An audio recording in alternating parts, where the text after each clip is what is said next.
Assalamualaikum warahmatullahi wabarakatuh.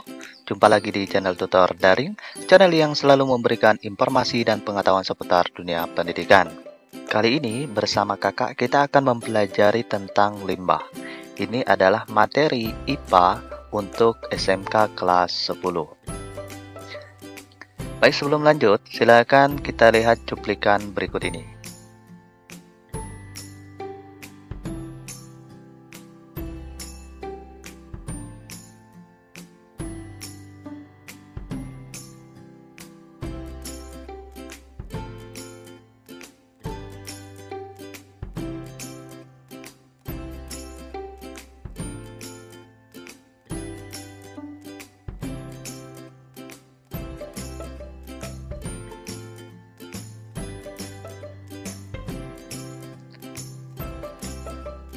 Nah, dari cuplikan tadi, apa yang adik-adik pikirkan? Atau apa yang adik-adik bisa bayangkan tentang cuplikan tadi? Ya, cuplikan tadi adalah gambar atau video dari limbah. Nah, jika limbah itu kita biarkan, maka akan berdampak negatif bagi lingkungan sekitar kita. Maka dari itu, kali ini kita akan mempelajari tentang limbah. Oke, yang akan kita pelajari tentang limbah, yang pertama yaitu tentang pengertian limbah, pengertian baku mutu lingkungan, dan yang ketiga adalah pengelompokan limbah. Oke, yang pertama yaitu tentang pengertian limbah. Nah, apa yang adik-adik tahu tentang pengertian limbah? Di sini dijelaskan berdasarkan peraturan pemerintah nomor 18 tahun 1999 dan peraturan pemerintah nomor 85 tahun 1999, limbah didefinisikan sebagai sisa atau buangan dari suatu usaha dan atau kegiatan manusia. Itu adalah pengertian dari limbah. Nah, di sini di gambar ini kelihatan di sini adalah sampah yang dibuang ke sungai dapat mencemari sungai. Oke, lanjut yang kedua yaitu tentang pengertian baku mutu lingkungan.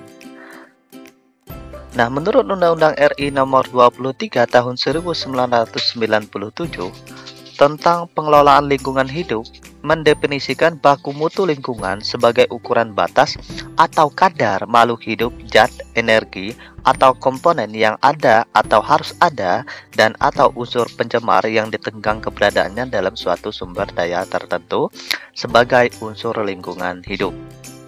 Nah, di sini asap kendaraan yang berlebihan dan melampaui baku mutu lingkungan dapat menimbulkan pencemaran.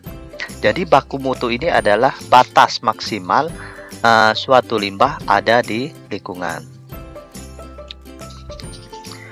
Nah, contohnya di sini adalah pada air atau sungai, jika dia terkena raksa, itu ada batasnya. Ketika dia lewat dari 0,001, maka air itu sudah dianggap tercemar dan tidak bisa digunakan lagi untuk kita, atau tidak bisa dikonsumsi lagi. Itu namanya batas baku mutu.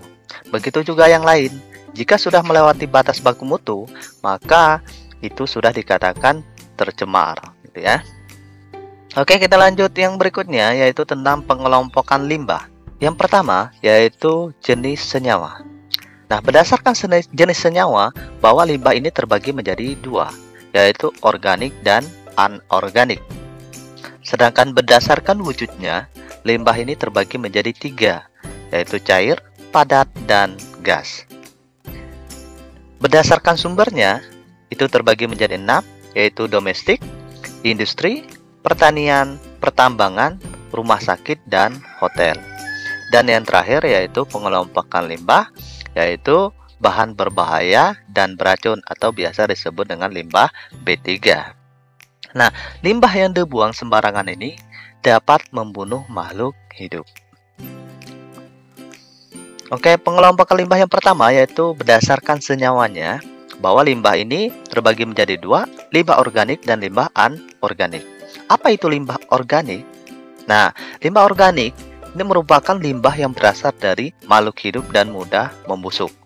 Sedangkan limbah anorganik itu adalah limbah yang tidak dapat atau sulit terurai secara alami oleh mikroorganisme.